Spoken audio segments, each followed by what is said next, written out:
जी students, कैसे हैं आप? I really wish you all people are fine and in my today's lecture I'm going to let you know about law of mass action, chapter number 8, the chemical equilibrium. उसमें topic 8.1.2, page number something like 217. उसमें हम units of equilibrium constant की जो है वो बात करने वाले हैं आज, राइट?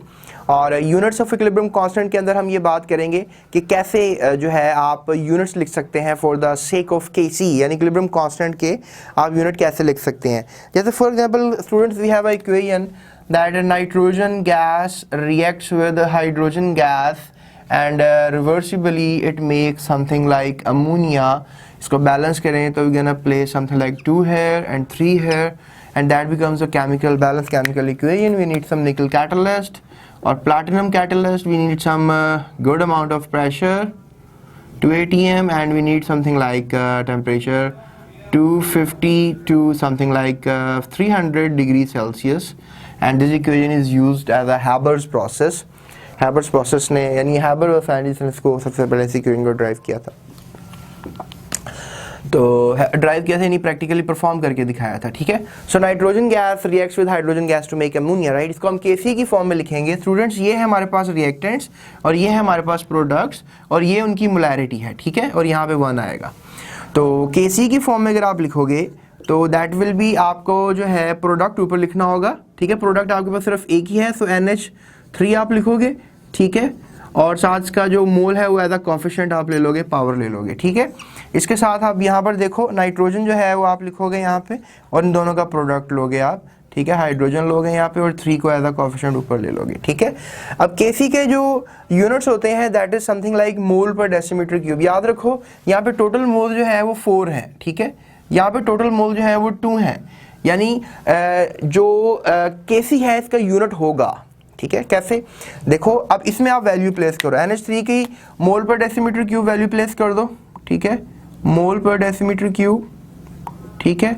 यहाँ पे भी आप वैल्यू प्लेस कर दो, मोल पर डेसीमीटर क्यूब, मोल पर डेसीमीटर क्यूब, ठीक है, और यहाँ पे भी आप वैल्यू प्लेस कर दो, मोल पर डेसीमीटर क्यूब, ठीक है, मोल पर डेसीमीटर क्यूब। अब स्टूडेंट्स खुद देखो इस बात को आप कि आप इससे 2 से मल्टीप्लाई करोगे, राइट? तो आप ऐसा करो, पहले इन दोनों जब बेसिस सेम हो तो आप पावर्स को क्या कर लेते हो, ऐड कर लेते हो।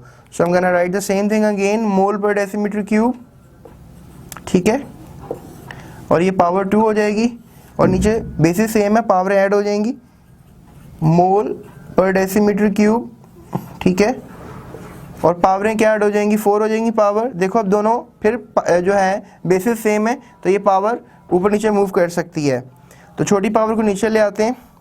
सो 1 ओवर मोल पर डेसीमीटर क्यूब, ठीक है, 4 माइनस 2, ठीक है। इसका आंसर क्या होगा, 2। अब इसको आप मल्टीप्लाई कर दो या इसको ऊपर ले आओ, ठीक है, मल्टीप्लाई कर दो। पहले मल्टीप्लाई करोगे तो what you will get, 1 over mole squared dm cube minus 6। इसको स्टूडेंट्स ऊपर लेकर आओगे तो क्या बन जाएगा, मोल -2 dm क्यूब पॉजिटिव 6। सो ये इस इक्वेशन का यूनिट है, मोल -2 एंड dm क्यूब प्लस 6, ठीक है।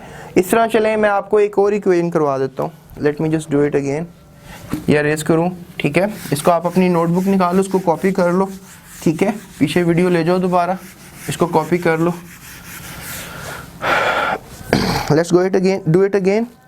We have now equation acetic acid, everybody knows about silica acetic acid, CH3 COOH, and we have a compound named as ethanol, C2H5OH. Reversibly it turned down into a ester and water, right? CH3 COO, right? COO, right? Am I right? Exactly. And C2H5 plus water.